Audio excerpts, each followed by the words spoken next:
Hi, I'm Rosa59. Today I'm going to show you how to make Let It Snow wood sign.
Just a quick tip, if you have any overspray in some areas, I just take a small toothpick and just lightly rub back and forth to remove any overspray.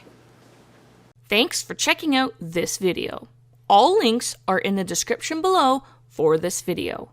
Definitely subscribe for more videos just like this. Don't forget to share this video and post your comments below. Some of the best tips and feedback come from you. Thanks for watching.